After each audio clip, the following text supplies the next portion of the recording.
Doctor Ashok Kumar Shah, senior consultant of ENT, আমাদের এই HP Ghosh hospital. আমি professor of ENT, ex medical college, Calcutta. আজকে আমি আপনাদের শব্দ দূষণ সম্বন্ধে দু একটা কথা বলবো। আমাদের কানের সম্বন্ধে বলতে গেলে প্রথমে জানতে হবে ছোট্ট কথা, কানের তিনটে পোর্শন আছে, অংশ আছে। একটা বহির্কর্ণ, একটা মধ্যকর্ণ, একটা অন্তর্কর্ণ।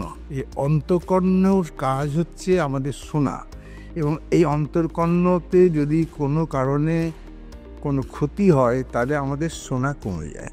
এবং আমরা দেখেছি যে আমাদের সবচেয়ে বেশি কমন শোনা কমার কারণ হচ্ছে শব্দ দূষণ। এই শব্দ দূষণ আমাদের দেশে এখন এত বেশি হয়ে গেছে যে আমরা দেখছি প্রত্যেকটা মানুষই যারা এই শব্দের মধ্যে থাকে, শব্দের মধ্যে সাথে কাজ করে, তাদের শোনার ক্ষমতা কমে যায়। এবং দেখা গেছে যে শব্দ দূষণ যেভাবে কমে তাতে এক্স্যাক্টলি আমরা দেখেছি 85 ডেসিবেল হেয়ারিং লসের ওপর যদি কেউ 6-7 ঘন্টা এক্সপোজারে থাকে তাদের ধীরে ধীরে শ্রবণ ক্ষমতা কমে যায়। এছাড়া আমরা দেখেছি কিছু কিছু ওষুধজনিত কারণে আমাদের শ্রবণ ক্ষমতা কমে যায়। সেগুলোকে আমরা বলি অটোটক্সিক ড্রাগ, যেমন ল্যাসিক্স আছে, কিছু অ্যান্টিবায়োটিক আছে, কিছু অন্যান্য ক্যান্সার ড্রাগ আছে। এগুলোতে আমাদের হিয়ারিং অর্থাৎ শ্রবণ ক্ষমতা কমে যায়। তাছাড়া আমরা আরও দেখেছি যে শ্রবণ ক্ষমতা একটা পার্ট যেটা দুভাবে খারাপ হয়। একটা হচ্ছে সাডেন, একটা মানুষ চলছে, হঠাৎ দেখা তার শ্রবণ ক্ষমতা 2 থেকে 3 দিনের মধ্যে খারাপ হয়ে গেল, শুনতে পাচ্ছে না। সেইগুলোকে আমরা বলি সাডেন সেন্সরিনিউরাল হিয়ারিং লস। এবং এইগুলো মূলত হয় আমাদের ভাইরাল কজ, আর কিছু কিছু ক্ষেত্রে হয় আমাদের ভাস্কুলার ইনজুরির জন্য। এবং এইগুলো আমাদের সঙ্গে সঙ্গে যদি আমরা ডিটেকশান না করি তাহলে আমাদের এটা ফিরে পাওয়া খুব কঠিন হয়ে যায়। এবং আমরা দেখেছি যে আমাদের এই হসপিটাল, যেটা এইচপি ঘোষ হসপিটালে, আমাদের এই সব ব্যবস্থা আছে। আমরা ইমিডিয়েট অডিওলজি ডিপার্টমেন্টকে পাঠিয়ে দিই, সেখান থেকে ওনার হিয়ারিং অ্যাসেসমেন্ট করা হয় এবং টাইপ অফ হিয়ারিং লস জানি, এবং তার যে প্রতিকার সেগুলো আমরা করার সুযোগ করে দিই।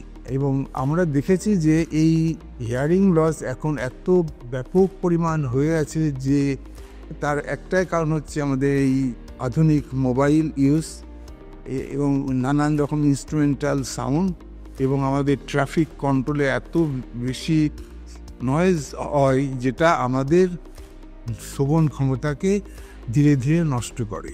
এবং শ্রবণ ক্ষমতা নষ্ট হলে তখনই বোঝা যায় যে একটা মানুষ শোনার প্রয়োজন কতটা। যতক্ষণ আমরা শুনতে পাই তখন আমরা এই মূল্যবোধ জানি না। সেই জন্য আমাদের সবাইকে সতর্ক থাকতে হবে যাতে আমরা এই শব্দ দূষণ থেকে দূরে থাকতে পারি, এবং শব্দের যে শোনার ডেসিবেল, অর্থাৎ কত ডেসিবেল পর্যন্ত শোনা যায়, কতক্ষণ সময় এক্সপোজার করা দরকার, সে সম্বন্ধে সম্যক জ্ঞান। এবং এটা প্রত্যেকটা মানুষের ঘরে ঘরে হয়েছে। তাছাড়া আমাদের আরেকটা জানতে হবে, শব্দ দূষণের থেকেও শ্রবণ ক্ষমতা খারাপ হয়। কিছু কিছু জন্মগত অবস্থাতে, যদি গর্ভধারণ অবস্থাতে মা যদি কিছু ওষুধ খায়, কিছু ইনফেকশান হয়, তাতে আমার বাচ্চার জন্যই কম শুনতে থাকে। এবং সেইটা আমাদের মায়ের গর্ভাবস্থাতেই তার ডিটেকশান করার প্রয়োজন আছে। তার জন্য আমরা যে ইনভেস্টিগেশনগুলো করি সেইগুলো যদি আমরা গর্ভাবস্থায় করতে পারি তাহলে আমরা সেই বাচ্চাটাকে জন্মের থেকে ভালো শোনার ব্যবস্থা করতে পারবো। কারণ এমন একটা অবস্থা গেছে যে একবার যদি কোনো বাচ্চা কম শোনে, তাকে ডেভেলপমেন্ট অফ স্পিচ তৈরি করতে পারে না। যে একটা মানুষ বা একটা বাচ্চা, তার কথা শুরু হয় 6 মাস থেকে। সেই সময় যদি কেউ ঠিক শুনতে না পাই, এটা ডিটেক্ট করি, তাহলে পরে তাকে আমরা কথা বলাতে পারবো না। আগে আমাদের শোনা, তারপরে কথা বলা। এই জিনিসগুলো আমাদের মনে রাখতে হবে, যার জন্য প্রত্যেকটা গর্ভবতী মায়ের গর্ভাবস্থায় যা কারণে এই শব্দ দূষণ বা ওষুধ থেকে শ্রবণ ক্ষমতা খারাপ হয়, এগুলো আমাদের জানা দরকার আছে। এবং এটা জানলে আমরা এই কানের যে সদ্ব্যবহার অর্থাৎ শোনা, এটা আমরা ঠিক রাখতে পারি। এছাড়া আমাদের কানের আরেকটা পোর্শন আছে যেটা কাজ হচ্ছে ব্যালেন্স।